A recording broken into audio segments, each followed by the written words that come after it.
Okay, hello everybody, and welcome to Emory Climate Talks.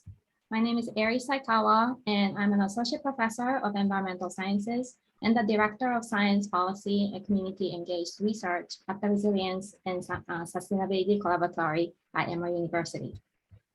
Emory Climate Talks is made possible by our anonymous donor that supports our trip to the United Nations climate change negotiations.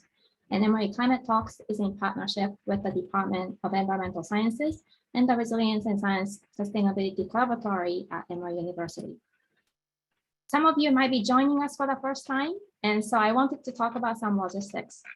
We started this webinar series when COVID forced us to go online in March 2020. We have truly grown to become an online community. Most of the past talks are on the YouTube channel, and you can subscribe there, and today's talk will be posted as well. We will have all the details regarding the 2022 webinars in January, and so please stay tuned. You can find all the information on our website at www.climatetalks.emory.edu. During today's webinar, we invite you to use the chat function to address any questions you may have at any point during the event. We have muted all of you, but you are welcome to put yourselves on video if you wish, so we can feel as though we are in the same room together. We will have the time for Q&A at the end after the talk, and I will go through the questions that come in the chat. I have so many people that I would like to thank for making this webinar possible, so please allow me to do that. First and foremost, I would like to thank the Prime Minister Mottley for being here. I was so worried if she would have the time when she was so busy celebrating and becoming the newest republic this week. I am so grateful that you made the time to be with us at this extremely busy period. Second, I would like to thank Professor Robert Goddard for his help in making this webinar a reality. Without him, we would not have this opportunity to hear from one of the fiercest leaders in the climate change movement, Prime Minister Mottley of the Republic of Barbados. Thank you, Robert. As usual, a big thank you goes to Leah Thomas and Kiara Brust. You both have done all the work behind the scenes, so I could not have done anything without you. And of course, I would like to thank Roy Morris and Susan Lee for making sure that this event runs smoothly. Last but not least, I would like to thank Dean Michael Elliott for being here to provide today's introduction. Dean Elliott is Charles Howard Candler Professor of English and has been the Dean of Emory College of Arts and Sciences since May 2017. He was the Senior Associate Dean for Faculty from 2009 to 2014 and became the Executive Associate Dean from 2014 to 2015. He was an Interim Dean of Emory College from 2016 to 2017. So he has truly been the pillar of the Emory College for more than a decade.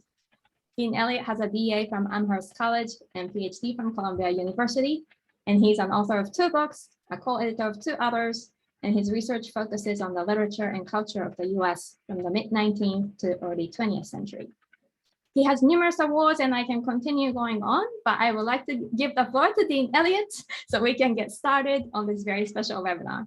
So thank you so much for being here with us, and the floor is all yours. Great. Thank you, Dr. Saikawa. And it is my high honor and deep privilege and genuine pleasure to introduce Prime Minister Mia Mottley to you all. Prime Minister Mottley became the first female Prime Minister of Barbados in May of 2018, when she led her party, the Barbados Labour Party, to an emphatic victory with over 70% of the popular vote, winning all 30 seats in the House of Assembly, the largest margin in her country's electoral history. She is an attorney at law with a degree from the London School of Economics and has been active in the political life of Barbados for over 3 decades.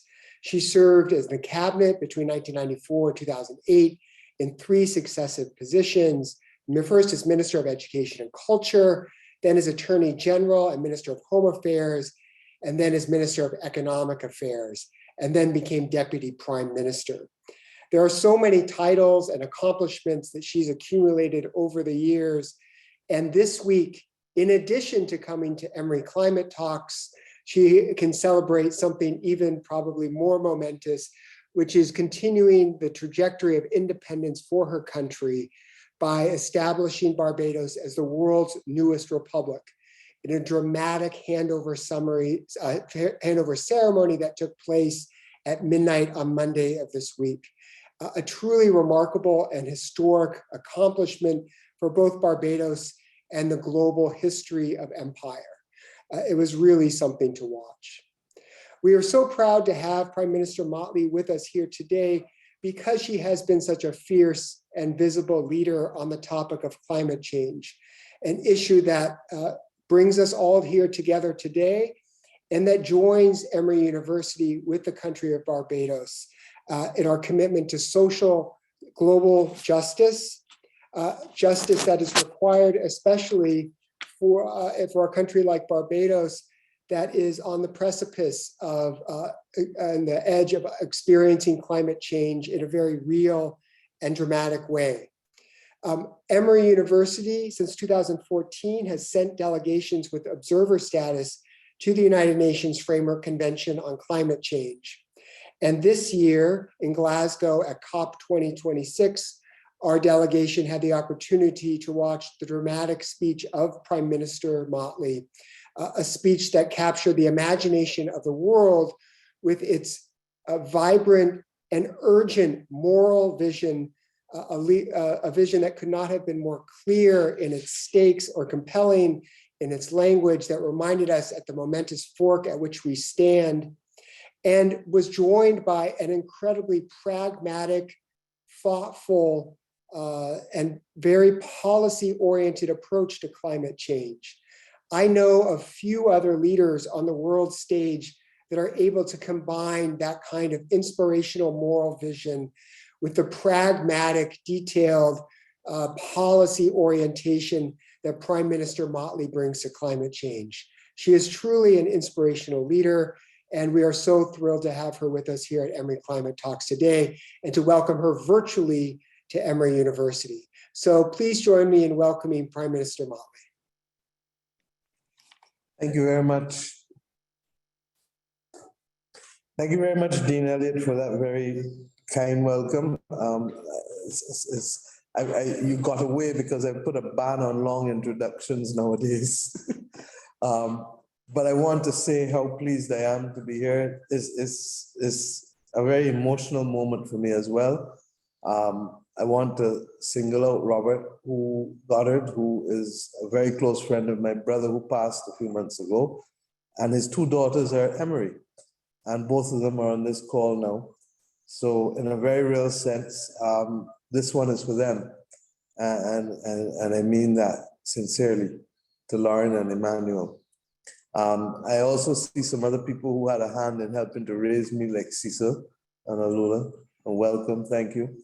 But to get to the point, I don't think any of us can contemplate planning or doing anything in this world from here on in without accepting that climate is central to it. And the climate crisis, I don't talk about climate change anymore because we are truly in the middle of a climate crisis. And if you wanted evidence of it, in this year of our Lord 2021, this is the third most active hurricane season ever on record. We had also a record of it being the fourth most costly in terms of damage. And more importantly than anything else, 2021 represents the 7th consecutive year that the hurricanes and storms have started before the official start of the season.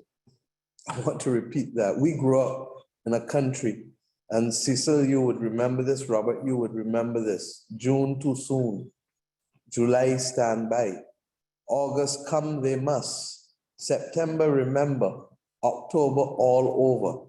One problem, we're getting it in May now, not June, and we're getting it as late as November, and in some instances, December. So that the last few years, even before governments were prepared to acknowledge that this is a crisis, we have lived the reality of the changes in the climate. And we talk about the hurricanes, but the hurricanes are really just one small component of it, because the hurricanes are what I call the heart attacks of the climate crisis. But just as insidious is in fact the chronic NCDs of the climate crisis.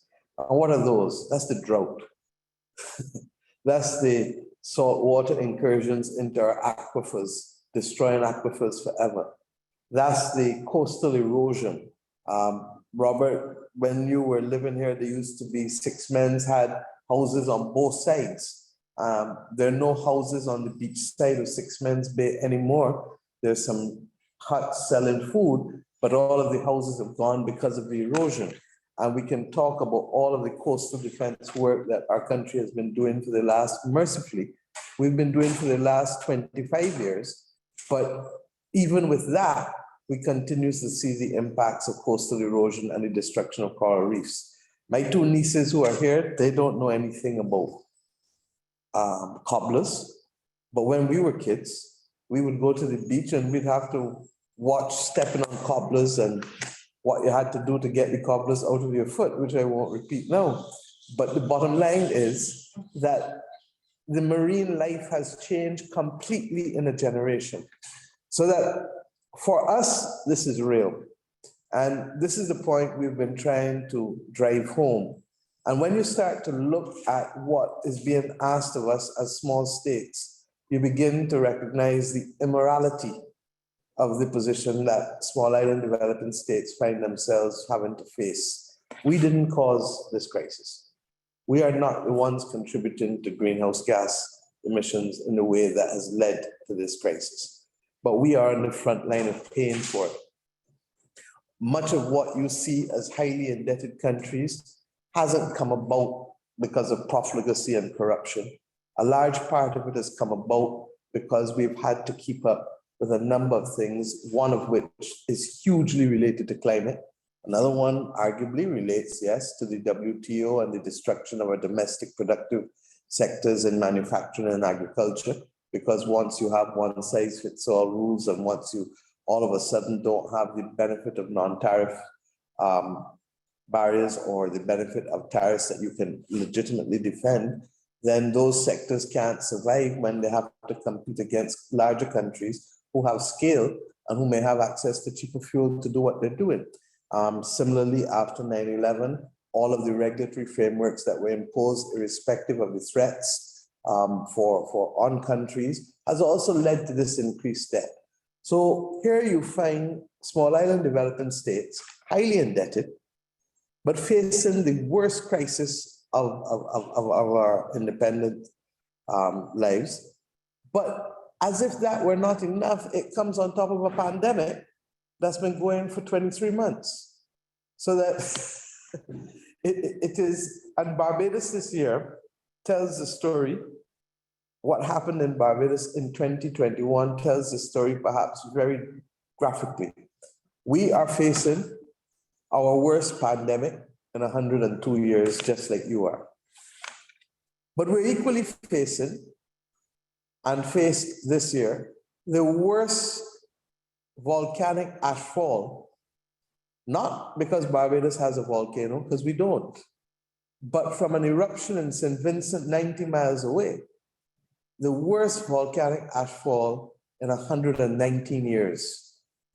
That led to the airport being closed for a week, the seaport being closed for about 5 days, and multiple forms of damage because the fine dust literally destroys the equipment and all of the other things you're using.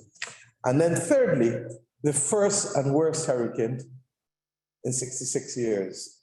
And might I add, that Hurricane Elsa, which ultimately went up to New York and led to a number of people dying there. Mercifully, we didn't have any deaths, but we lost quite a few houses. And we're in the process of rebuilding those houses. 90% of them were people who were below the poverty line.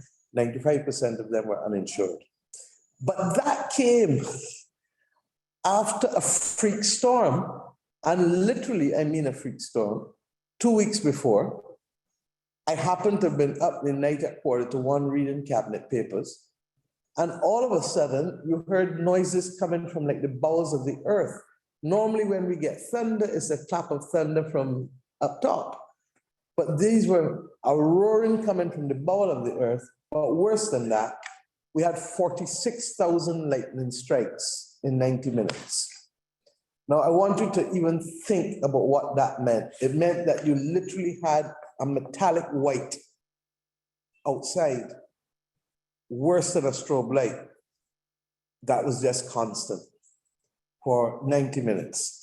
And horizontal rain, because the wind literally took off, we lost maybe about 30 houses on that occasion, not as many as obviously the hurricane that came after.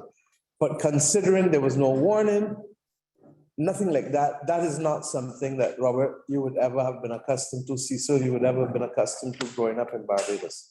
So these are the clear signs to us. And add to that now the sargassum, seaweed, which we've done and the research clearly shows is coming from a pool between Brazil and Africa. And it's now affecting not just the Southern and Eastern Caribbean, but going right into the Gulf of Mexico. And you begin to understand the consequences of what we're facing.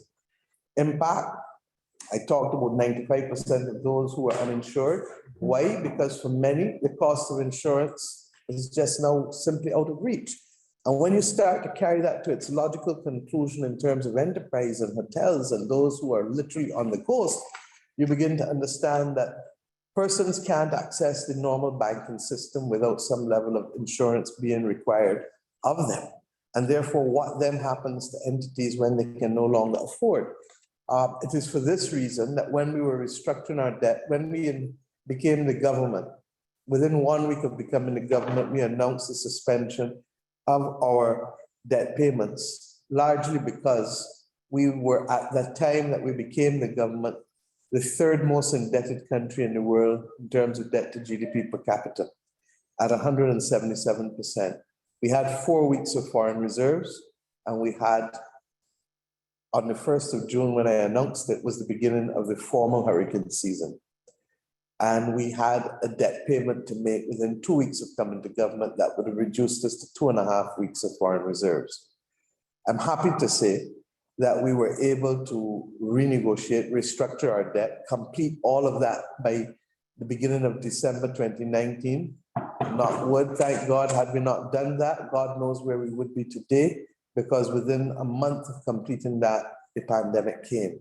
So at the very time that we expected then to be soaring, the pandemic comes and leads to a 17.5% economic contraction. And then to have these climate events this year, which have constrained the growth that we would normally have seen this year from that level of decline last year. Let me put the decline in context. We're back to where we were in 2006 in terms of nominal output. We're back to where we were probably in the late 90s if we look at the real impact of what has happened last year. And Barbados is not by any means unique. In fact, Maldives is at the other end of it with a 35% economic decline last year with the economic contraction. Aruba, 25%. Barbados, Bahamas, Antigua, all of us in the 17, 18%. Jamaica, because it's larger and has a more diversified economy, particularly with the bauxite and other things, Jamaica was at 11, 12%. But every tourism and travel dependent economy suffered. So that to ask us now to continue to carry the battle against the backdrop of the pandemic, against the backdrop of not having contributed to the crisis of the greenhouse gas emissions leading to the warming, is really unacceptable. And we've asked for two things when we went to Glasgow. And you will recall that I started my speech by saying that you can't fight a pandemic or a climate crisis from a national perspective. You can't. All of us have to cooperate globally or we're not going to win this battle. And the whole debate on the new variant is an example of exactly why. You can't tell me that you can feel safe and only 5% of Africa has been vaccinated, or other parts of the world have limited numbers of people who are vaccinated, because variants will come. And we need to stop talking around and recognize that the world is lacking global moral strategic leadership. And without that global moral strategic leadership, we have problems. Why? The leadership has to be global, because unless it's global, we're not going to solve the problem for the reasons I just said. It has to be moral, because fundamentally it's about justice. And this is the equivalent of me saying to you, Dean Elliott, that I am throwing stuff in your yard and dirtying up your yard. You now have to take your money that you had put down to buy food and to pay a mortgage or rent and use that to clean up the yard that I have dirtied up. I've taken no responsibility for wanting to clean your yard. And you have now been taken off of your development trajectory, your normal monthly expenditure, to have to deal with the fact that I have polluted your yard. Now, if this were at a domestic level, a national level, there'd be no issue because there'd be a tortious interference and we'd sue and we'd get damages. If this were even being dealt with morally, in international law, we know polluter pays principle. How now all of a sudden, we can't settle a framework for the Warsaw Mechanism on loss and damage, when in truth and in fact, loss and damage is at the heart of what small island developing states need to have satisfied. Then secondly, when it comes down to your nationally determined contributions, the NDCs, this is about ambition, this is not even about action. That's what makes it even more bizarre. But you can't even get the ambition correct, far less the action. And I think that if there was one good thing about Glasgow is that when we went there, we truly anticipated that there was going to be no hitting of 1.5. As they've said, 1.5 now is on life support. Will we make it? We don't know. We'll wait for another year or two, and we'll have to see the markers and we have to keep the pressure up. But at least the plug has not been pulled on the ventilator or the life support yet. And then, of course, there's the issue of, very real issue of, you know what? Even if you made it, we're still facing these storms that I spoke about at 1.2 degrees above pre-industrial climate numbers. So we have a problem. So even if we are to make 1.5, we still have to adapt because we already are seeing the negative consequences of the problem. And quite frankly, the timelines that were being thrown out for 1.5, if the worst happens, is probably 12 to 15 years. 12 to 15 years is no time at all. I'd like everybody on this call to think back what they were doing 10, 12 years ago, 15 years ago. And you begin to understand how quickly time passes. And what is it from a governance perspective that has to be undertaken to deal with adaptation? We've got to identify the project. Invariably, if the project is coastal or related to the maritime environment, you have to do studies. And we've not found a way to make January come in June and June come in November yet. So we've got to wait a whole year to do the studies, if the studies are going to be useful because of the way how the currents move. In Barbados, we have serious north swells in January, February, March. So you can't, I mean, there's a project we're doing now with the shallow draft that if it doesn't start today and run to March, I have to wait till next year to do it again because of the tidal movement and all of those things related to it. Then you've got to find the financing for the project. And I just spoke to you about highly indebted countries. So what does that mean? That you're unlikely to find that project to be financed at affordable rates in the market. So that means you've got to look for concessional funding. But then you have entities like the World Bank who says, guess what? Don't mind Hurricane Dorian hit Bahamas and stayed over Bahamas for 2 days. And don't mind Barbados has had all these natural disaster events. Barbados and Bahamas are graduated from the World Bank for climate purposes. And oh, by the way, we gave you a little blight last year for COVID. And you were foolish enough to write us for COVID and climate, but we only given it to you for COVID. So that China and other large countries will be regarded as developing countries capable of borrowing from the World Bank. But Barbados and Bahamas, because we are now to be penalized for being successful in the independence journey, are to be precluded from being able to borrow at concessional rates. The only good hope that has come, and is still early, is, and you would begin to think, Robert, wait, is this the IMF? It's the IMF. Because the IMF has been the only entity that has put something on the table with the Resilience and Sustainability Trust, led by Kristalina Georgieva, the head of the fund, that acknowledges vulnerability of small island developing states as a legitimate consideration, but the difficulty will be, will they be able to deal with scale? So that the 100 billion in adaptation becomes an issue for us again. But the problem is that the 100 billion referred and was settled at a time years ago when that meant something, but with every year, inflation reduces the value of that 100 billion. And what makes it worse, we still can't even reach it. And we still can't get the loss and damage. So when you add all of these things together, and then the exclusion of us from the World Bank, which ought to be the one entity, given the history of the World Bank and the IMF and what caused them to be established, were they now to be the subject of serious reform, they ought then to be helping us deal with the financing of global public goods, rather than just dealing simply with the financing of infrastructure that can be achieved by any form of many options on the private marketplace. The Green Climate Fund is beginning to come to the table, but it's a new institution, and therefore it hasn't yet found its feet fully. But at least they're beginning to recognize that we need innovative instruments as well, in terms of them coming in with private equity and taking first loss, because in many instances, there is still not an appetite to invest in projects that will help us with adaptation to this new environment within which we have to function, should we get close to 1.5 or exceed it, which, as I said, is really a death sentence for us.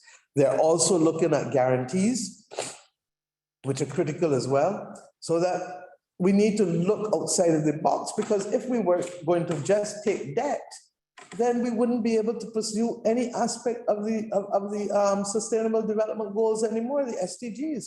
And you would know the SDGs are our normal development plan for our people.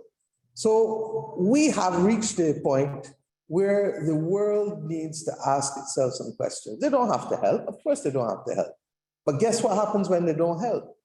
Montserrat, when I was at secondary school, people lived in Montserrat. Now Montserrat has a quarter, maybe a fifth of its population because of the eruption of the volcano and the fact that they literally had to evacuate the majority of Montserrat's population. Barbuda never had a huge population, but it still had enough. After Hurricane Maria, Barbuda had to be evacuated. And even now, there is still confusion over who is back there and otherwise. God forbid that Dominica should get another hurricane. My director of communications who was here, he was actually in Dominica for Irma and Maria. And God forbid, because Dominica is right in the middle of that path. I mean, Barbados is easterly and southerly. But Dominica, Antigua, St. Lucia, St. Kitts, hey. And then you start going up. But what's the irony? What's the one country that's hit every year by a hurricane? Do we know? It's called the United States of America. Every single year, it might just be a different state. It might be Louisiana, it might be Florida, it might be North Carolina, it might be New York, it might be New Jersey. At what point do we now come together and recognize that we have common interests and that we need to be able to solve these? If not, we're going to have climate refugees, and climate refugees will lead to more insecurity. So I'm going to stop at this stage because I could go on and on and on. That's the truth. But I do feel that it's important to stop and hear some of you. And I tried to give you context and flavor. We have a huge project that we're trying to do called From Roofs to Reefs. Why? Because we feel that that's the only way we're going to do the adaptation. Robert, you would know after Hurricane Janet, Barbados built all these, we had a shortage of carpenters, and Barbados built all these flat roof houses, which my biggest fear is that had Hurricane Elsa stayed over us more than the 2 hours that it did. If we had a Dorian, even just a day, far less 2 days, we would probably lose more than half of our housing stock at the lower middle income levels and lower income and lower middle income. Similarly, we also recognize that we have a duty to pay forward with the reconstruction of our reefs. And whether it is from the acidification or whether it is from the runoff from the land or whatever it is, Barbados needs to build back its reefs. And we've just signed the MOU with XPRIZE. We had a little tired today, but to do a major global prize for persons coming up with the capacity to help bring the technology to rebuild coral reefs. And we're doing that because we feel we have a moral obligation. Our maritime space is 433 times what our land space is. And we as a government sent the signal that this matters to us by creating for the first time the Ministry of Maritime Affairs and Blue Economy, because we have to find a way to more effectively manage our marine space. I should say two things to you before I end. One, when we restructured our debt, we insisted on the inclusion of natural disaster clauses in our debt, our new bonds. And what did that mean? We are now the largest issuer globally of bonds with natural disaster clauses. And it makes sense because if at the end of the day a hurricane hits me, rather than waiting to see whether I can eventually pay or not, once the trigger is there as established by CRIF, and we didn't get for this one because this one wasn't severe enough for us. But what it does is that it allows us to suspend our debt payments effectively for 2 years so that we get and unlock the equivalent in our case of about 18% of GDP, which in a situation where people are heavily uninsured, then that is a significant amount of cash flow that gives us the ability to try to stabilize and build back the country. Grenada was the first country to do it. They have the same advisors, but theirs is small, ours is pretty large. We're trying to get the global community to do it. Inter-American Development Bank has just agreed that they will do it for investment loans, not policy-based loans, and they will do it for principal, but not interest. But like with Prince Charles, that's a major step forward, but we got to keep going, largely because it provides certainty. And we don't understand, therefore, why those who are lending money would not want that kind of certainty. The second major point was that in addition to the natural disaster clauses, we've also been working to try and get the other international entities to recognize that if we don't find a way of dealing with insurance, we're going to have a serious problem for day-to-day conduct of business. Forget about the hurricanes. In between, I want to borrow X amount to refurbish my hotel. I want to borrow X amount to deal with my house. I want to borrow X amount to deal with my business. If you can't afford the insurance premium, nobody's lending you money.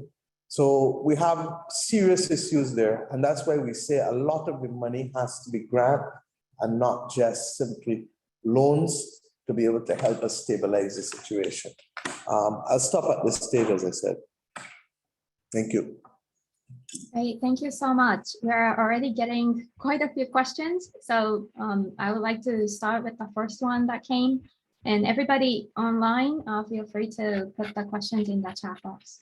So Stacy says, this was so impactful. Should the World Bank provide the funding needed to build resilience infrastructure? What would that infrastructure and sustainability plan look like in Barbados?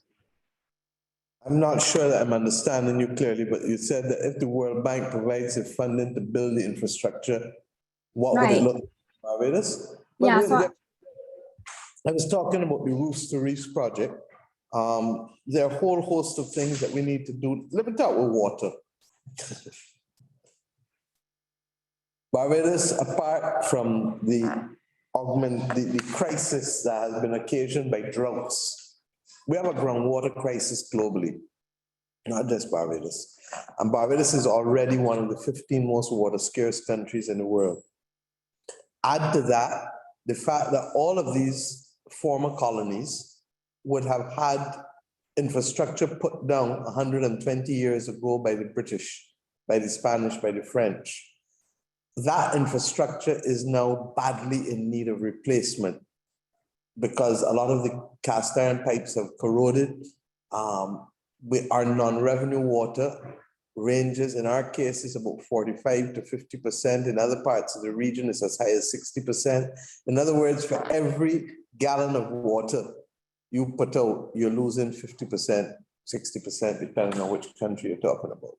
I've said to the World Bank that they are in the most perfect position to be able to put together a water augmentation and distribution project that allows small island developing states to benefit from mass-based procurement that can reduce the costs of both the services as well as the pipe and materials that we're buying, as well as ensure that at the same time that they can help us technologically on the augmentation issues, given the fact that the climate crisis is making it worse. And then when you add to that the erosion that leads to saltwater incursion into the aquifers, you have a number of problems. The World Bank is perfectly placed. Take the Caribbean islands, take the islands in the Pacific, take the islands in the Indian Ocean, and come together with a single special purpose vehicle that can deal with the procurement, that can therefore, if we spend X dollars for pipes, we should be able to spend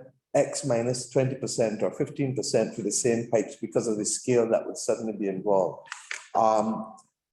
Equally, the World Bank needs to get involved in the same way that the Inter-American Development Bank has been helping us for years with coastal protection. Almost every coastal protection policy in Barbados has been financed by the Inter-American Development Bank. But the World Bank says, no, we can lend you for the pandemic alone. And even then, before that, we weren't lending you for anything for the last 15, 20 years. Those things can't be right. And it just tells you that they're living in a time. And I say so as a former chair. I just came off last month of being chair of the Development Committee of the World Bank. And to my mind, it is still not responding with the alacrity that it needs to meet the needs of the third decade of the 21st century in a world that is being unfared because of the absence of global solutions and the establishment of global public goods. Thank you so much for that. Joel says, is there any form of advocacy that has stood out to you as a model for future action? Especially as a student, how do you recommend we push for change in our own spheres of influence? By starting with becoming aware of who makes decisions around you, and then pushing the advocacy against them. Whether that is at the university level, whether that is at the level of the city or county, whether that is at the level of the state in your case, or the country in your case. Look, I said 2 days ago as I addressed the country for the first time after formally becoming a republic, that we have a responsibility to keep mature citizens like myself and others, like you, Robert, comfortable, safe, secure. But we have a duty to build out the country for young people. Because if we don't build out our country for young people, there will be no one left to sustain the efforts, including that responsibility to keeping it safe for mature citizens. If young people don't step up to the plate now, I haven't spoken to, I co-chair a One Health Global Initiative with the Prime Minister of Bangladesh for the World Health Organization. And that is the one, y'all guys shouldn't be worried about COVID. That's the one that young people need to be worried about. They are all like you, all like Emmanuel and Lauren, because it is anticipated that by 2050, and I suspect it's going to be much sooner than that because a lot more evidence is beginning to come up and to be distilled differently. But that the largest killer of human beings is antimicrobial, is going to be as a result of antimicrobial resistance. We've abused antibiotics as human beings. They no longer have the same impact. They're not fighting the super viruses that's why you have so much hospital-aided infections killing people. You have the things that we're using to maintain industrial livestock, chickens, poultry, a lot of the animals that we are eating, the avocado industry in California, the citrus industry in Thailand and elsewhere, all of the things that you're using to sustain these products are literally building up a resistance in our bodies such that we are not able to fight off the super viruses. And these are the kinds of discussions that I think our young people need to be having. I fear for you as young people, and I said it in my speech at Hunger, to have to live in a world where fake news can so easily dominate and determine everything. And I fear to live in a world where it's not only about fake news, but probably hysteria. Can anyone tell me what is the real story related to this latest variant? Because more than anything else, it has been the media spin that has driven government policy. And yet I can still read from the head of Medical Association in South Africa in the last few days that, look, they're saying that, she's saying that I've seen these things. Yes, they're here. It didn't start here, but it appears to be mild, even if more contagious. But yet we have a new story that's flipping around the world in a way that is causing all kinds of people to act. So the moral of what I'm saying to young people is that whether it is climate, whether it is the stability, the stabilizing of our democracy through the information and influences that we have, whether it is the AMR or the current pandemic, that young people need to find their voices. And regrettably, what we have today, I mean, I said it in 2018, but I didn't expect that it would happen so quickly when I did the first address at UNGA. But we live in a world that looks regrettably too much like 100 years ago. And whether it is the totalitarian or populist governments that are being elected, whether it's the pandemic, whether it's the economic fallout that's going to come, and whether in your case it's inflation. I mean, the scale of what you're doing there has driven inflation, will continue to drive it. Whether for us, the disruption of supply, be it food, spare parts, medicine, equipment, these are no real issues. You go into supermarkets here now, and you have to, be very thoughtful about how you buy and what you buy, because you don't know whether those particular things may necessarily be there because of the disruption of the supply chain. And if you're a small island that doesn't produce everything that you need, you have real issues.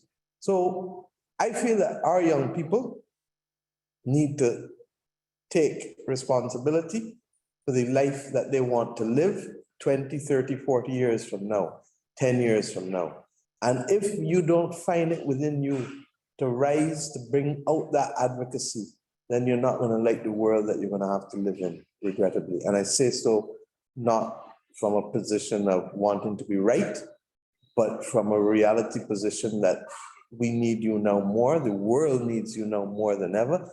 This notion that only 40% can be active or 50% can be active in a country and their voices only can be heard can't continue. Not if we're going to save the planet from itself. For creating the leaders for the future, I would like to combine two questions together. The first one is, how do you suggest we encourage actionable moral global leadership? And the second one is, with respect to institutions of higher education like Emory and other global universities, what do you think is the most important thing these institutions can do to advance climate justice? Okay, let me deal with the first one first. Well, let me deal with the second one. Let me deal with Emory first. I really believe that there has to be greater research provided to support small island developing states that do not have, and countries between the tropics of Cancer and Capricorn that invariably are almost all developing countries and don't have the depth of resources, either human or financial, to do it all on their own. University of the West Indies has just established a climate-related center. And it would be great for us to have, in the same way that the slave voyages that we were talking about earlier is a consortium of universities, that if you had a consortium of the top universities in the world that could literally say, look, we are coming together to do the critical research on the front line. Who are the countries on the front line that have been declared almost dispensable?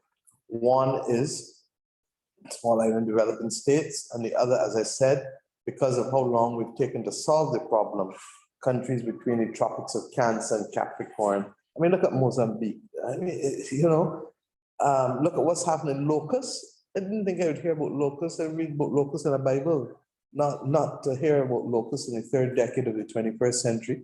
So I really do feel that if you can have a consortium of universities globally, not just in the US, but in Africa, in the Caribbean, in Asia, in Latin America, that is going to push governments, because you're going to do it from, more likely than not, I pray, a scientific basis. And it's not just about the science of the climate crisis, but take loss and damage.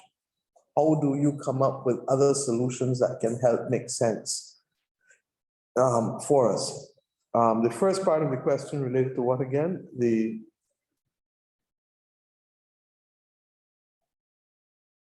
Sorry, I was having some hard time unmuting myself. I apologize. So the second question was about the moral, actionable moral global leadership. You do it by literally building coalitions. Look, when I spoke of hunger, I was clear that we needed a resolution before the General Assembly to be able to promote what the Secretary General of the United Nations is doing. I am a huge fan and supporter of the agenda of Secretary General Antonio Guterres. He is the real deal, and he has been sincere and forthright throughout. He has published something called Our Common Agenda. It should not just be for a few people in the UN system, but it should be broken into basic language so that all these kids in your university can then realize, you know, the same way people join the apartheid movement, you know, the same way that people want to have the climate crisis movement, there needs to be a popular movement that wants to take control of the kind of environment within which people live, and by extension, to put pressure on the countries to be able to take the right decisions. I speak next week at a summit for democracy that your president is convening, a virtual summit. And one of the things that we have to be able to do is to recognize that if we don't create spaces for people to start to have influence in shaping what kind of environment they live in and what kind of country they want to live in, then we're going to be victims of circumstances. So I think that one, finding like-minded countries, and in our case, we found 166 countries that co-sponsored our resolution in the United Nations, and it was accepted by consensus 2 weeks ago or 3 weeks ago. So that's a start in terms of who is it that's with us on the issue. Global, that's going global. Moral, well, moral is right and wrong is wrong.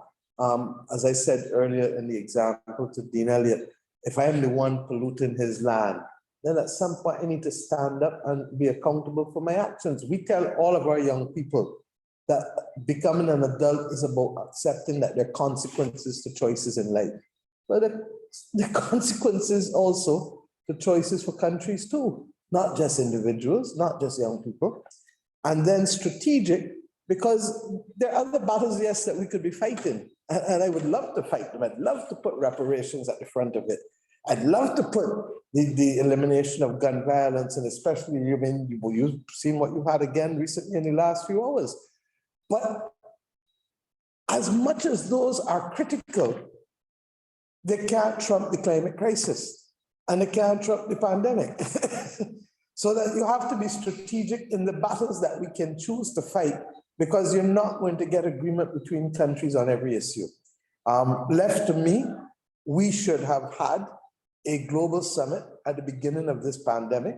We should have determined what the scientists told us is the truth. That is that if we don't fight this battle everywhere, no one is safe. We would then have agreed that the notion of drug companies profiting to the extent to which they're profiting.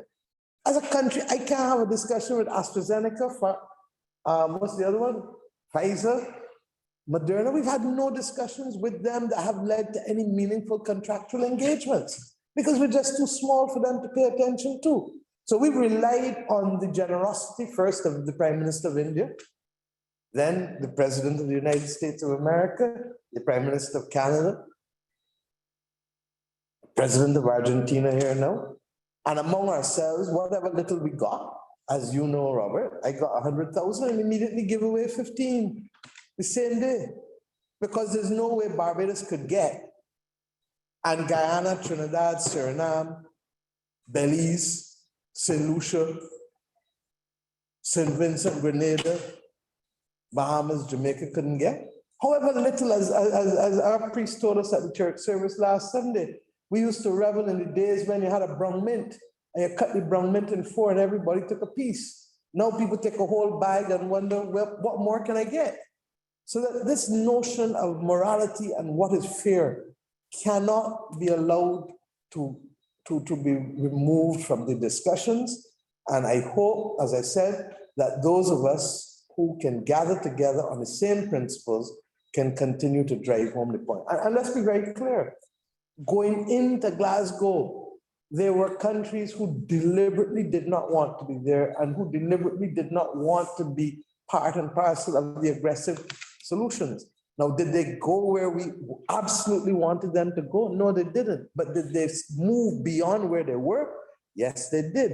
And it's largely because I think the global peer pressure, as well as the pressure coming from their own populations, who are the ones who are going to be the victims to the crises, whether it is the pandemic or the climate.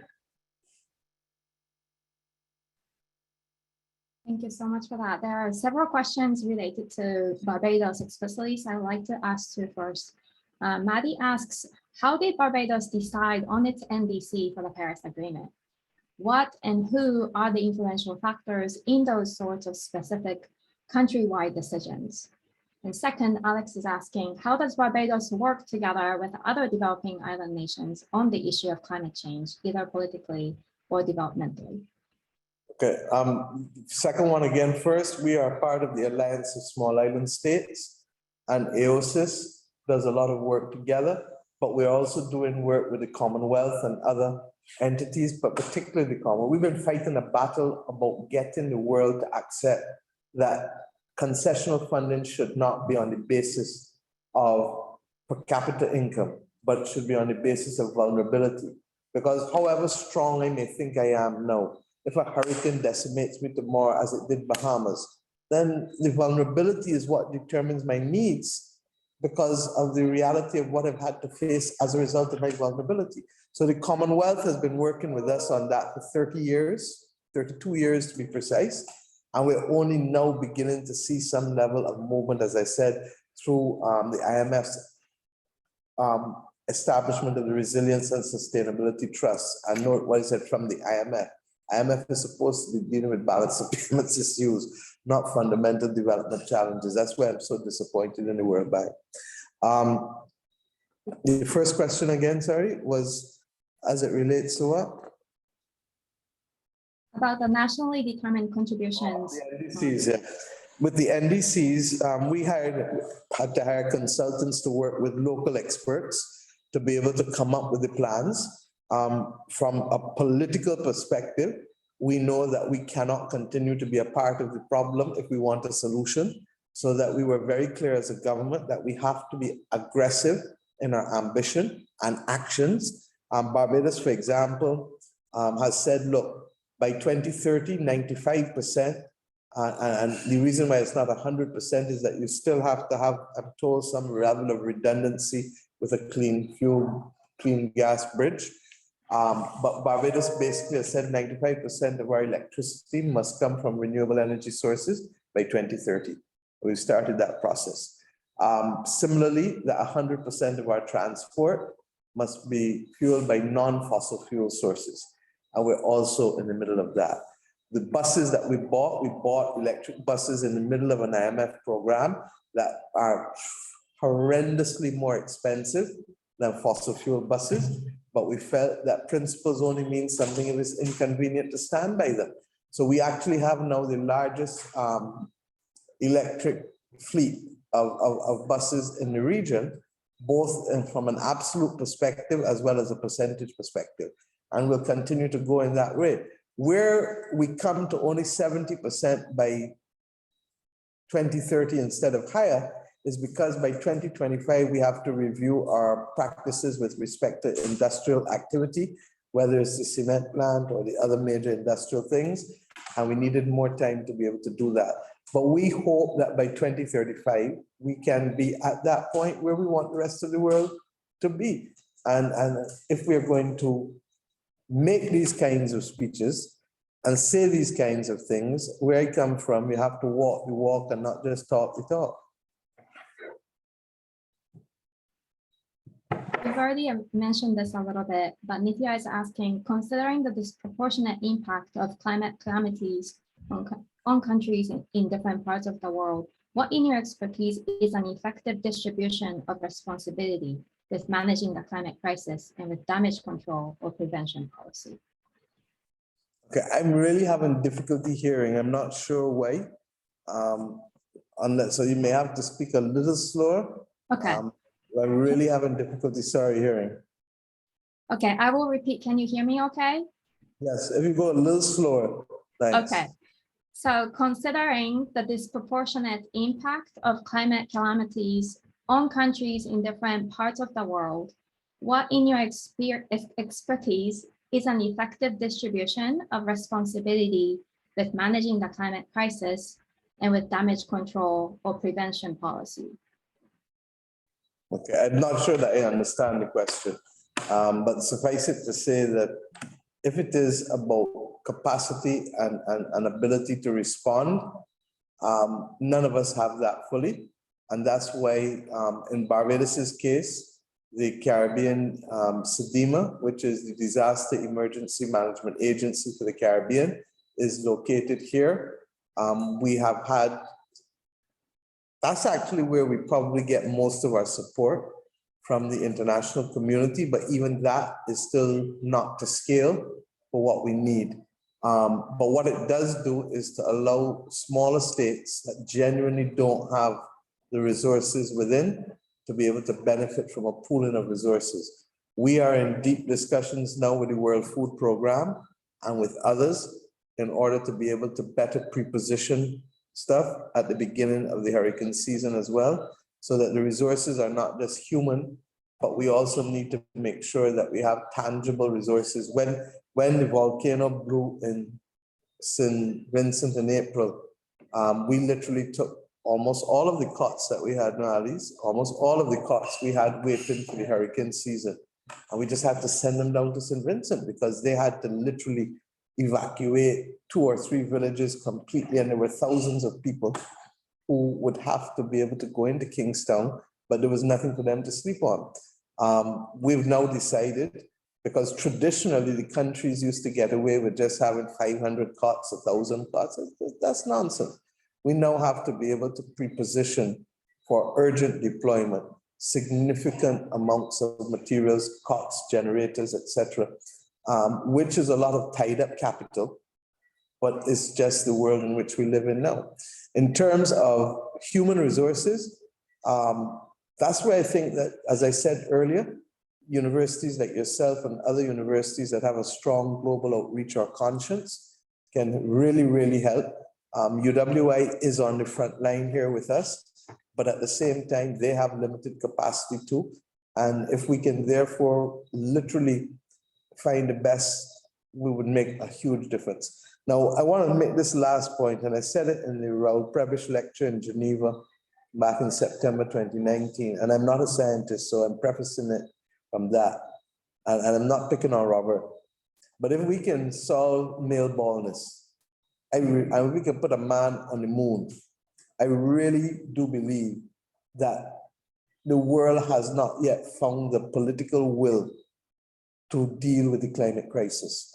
And that the minute that those universities can deal with the climate crisis in a major way, then we are going to be, please, that when we can start with the climate crisis in a major way, then I really do believe in 10 or 15 years' time that we're going to have some good news, because I have confidence in human ingenuity. What I don't have confidence in is political will, regrettably, of people who want the status quo to remain. Sorry about that. Just that I'm going into another meeting soon, so that they came to find out, but that's all right. Thanks. Yeah, that's great. And Emma is asking if you could speak on the formation of the Republic of Barbados as a way to fight against the climate crisis. If it is, and the interconnected history of empire, colonialism, industry, and climate change. Well, from different perspectives, I mean, we would be in a better position to deal with the climate crisis if we didn't have to deal with the consequences of colonialism, or the chronic NCDs, or the COVID. I call them all the C's, or the crime. We don't make guns, but we have guns in our society. We have bad eating habits that have largely been as a result of patterns that are deeply embedded in our culture coming out of slavery and colonialism. And notice all of the ex-colonies love fried flour. Flour fried tastes good, but flour fried ain't good for you. And you know it well in the south of the US too. And similarly, at the time of the settlement of independence, none of us received a development compact. And we therefore had to start to fight to bridge the gap of development without the money that should have been there for us, but was extracted for decades and centuries, really, in order to build museums and build factories and to build all other kinds of great things that they built in the metropolitan countries that were the colonizers. So the whole colonial experience is still very much related to our capacity to be able to deal with the climate crisis in this day and age. If we were better endowed, we would be doing it from a position that allows us to adapt at an earlier stage rather than having to wait for funds to be able to adapt. That would have allowed us to invest more in education. So instead of the numbers that we have, and we've done well, don't get me wrong, but we would have been able to do even more with respect to higher volumes and higher numbers of persons in education.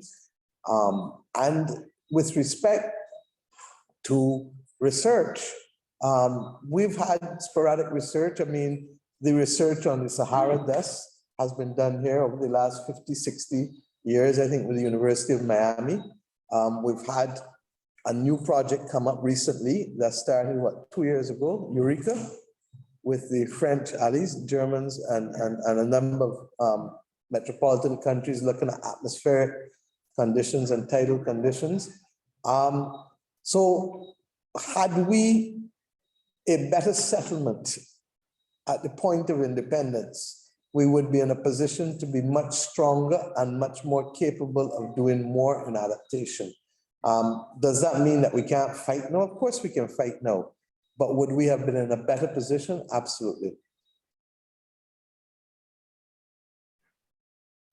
So there is a question from Lisa. You've mentioned about the renewable energy goals and such, but with limited buildable land for development of solar power generation, how does renewable energy factor into an island state's climate change initiatives?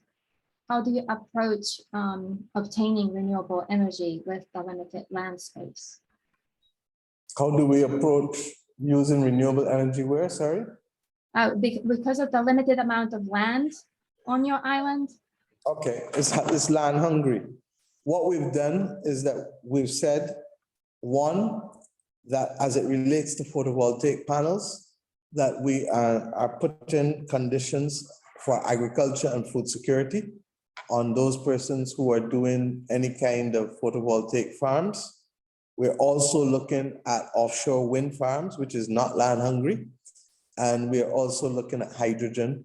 And interestingly enough, one of the things that came up only recently with one of the proposals that we've got for hydrogen is using elements of wave energy to generate it. So those are early days. The problem with hydrogen, as you know, is that the cost is not quite where we need it to be. In fact, that's really part of the problem with a large part of the renewable energy. But we expect that the prices will come down, largely because the world doesn't have a choice if it is going to save the majority of it. And, you know, we talk about us, but at the end of the day, when last have you been to Miami? And to what extent will Miami be able to survive really in 10, 15, 20 years? So those are some of the things that we hope will prick the conscience of all of our neighbors so that we have a neighborhood wanting to do the right thing and not just a few countries. Sorry, I'm being a very terrible facilitator, and I realized that it's already 5:16 p.m. And so I am terribly sorry you're so busy. And so there are so many questions, but we will not be able to get to those. Let's do a deal.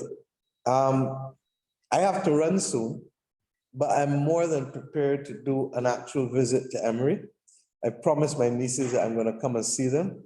So once I do that, then I'll kill two birds with one stone, see them, and come and do something larger for you next year that will allow for deeper engagement and maybe one or two things at the university. And I'd love to be able to deepen the relationship between the country and Emory in a major way. Robert is a distinguished Barbadian, and therefore we feel that we may have to press him into action and making that connection more of a reality. But I'm more than happy to do that for you. That is so amazing. Thank you so much. There are colleagues from Georgia Tech as well who is also wanting you to visit there, but we will keep her only at Emory, I guess, so that they can come visit us. But I'm just so excited. And thank you so much for today's extremely rich conversation. I've just been so honored to hear from you. I've been such a fan from afar, and it's so great to actually hear you talk to us. And an hour can be very long sometimes, but this was just so short and it just so flew by. And I personally work on greenhouse gas emissions estimates, and especially nitrous oxide, which I find that there is so much more need. But as you said, science is very clear. And what we need is the action. We are emitting just way too much, and that needs to stop. So I just hope that what the Prime Minister mentioned today, and also at the COP, that really struck with me is that some of these existing mitigation goals use the technology that doesn't even exist, and we're not mobilizing the financial means that we know are available. So I just want everybody to watch the powerful speech that Prime Minister Mottley gave at COP26 if you haven't seen it yet. Thank you very much. And I'd like to thank you. I'd like to thank Dean Elliott. I'd like to thank the other members of the faculty and leadership of the university. And of course, as I said, I'd like to thank Robert for really bridging this gap. As I said, this is an emotional engagement for me in part. And thank you. Could I invite Professor Golder to give a closing speech? He's been there all the time, so if that's possible. Okay. Thank you. Thank you so much. Thank you, Eri, and I won't speak for long. But thank you for convening this event and leading the Emory Climate Talks initiative. And thanks as well to Dean Elliott for his introductory remarks, and most especially, of course, to Prime Minister Mottley for taking the time from her day job of managing a tourism economy during a pandemic to engage the Emory community. It is the hope of all of us here that collaborations like this between institutions of knowledge production that often look backwards for data and analysis, and global political leaders who have to look forwards and act on behalf of future generations, can produce and sustain momentum for political action. Some of that action must be economic and material, and others more of a symbolic kind, and the move towards republic status for Barbados earlier this week. This watershed event is of a piece with Prime Minister Mottley's reminder to the Glasgow UN Climate Conference that it is only by responding to the needs of the many as opposed to the privileges of the few that climate change can be achieved. I would like to conclude this afternoon's event by invoking the words of the late Barbadian poet Edward Kamau Brathwaite, describing the sea, so central to our ecology and identity, while posing as well, if global warming is not abated, an existential threat to communities from Havana to Hamburg and from New York to Bangkok. First, the dark mirror begins to breathe gently into green, into light, and light green until there are like blue ribs upon the water dreaming, and the ribs of water's color are the gills of the first fish breathing. The first land, the first eye land, until there is what should not be there on the water. Long blotches like a stain of milk, and great spider spreading itself along the pale glazing bottom of the water, and this great planet passing outwards towards us, out this silence and drifting and blessing of the water.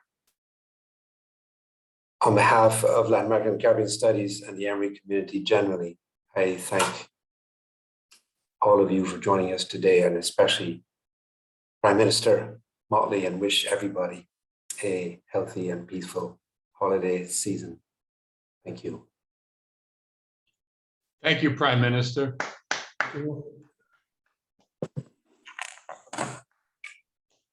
Thank you very much, and I look forward to meeting you all in person. Definitely. You know, Robert, Warren wanted me always to come up there and talk, so I don't have a choice. Yeah. Thank you. Yeah. Take care. All the best. Mhm. Thank you so much. We cannot wait to have you at Emory.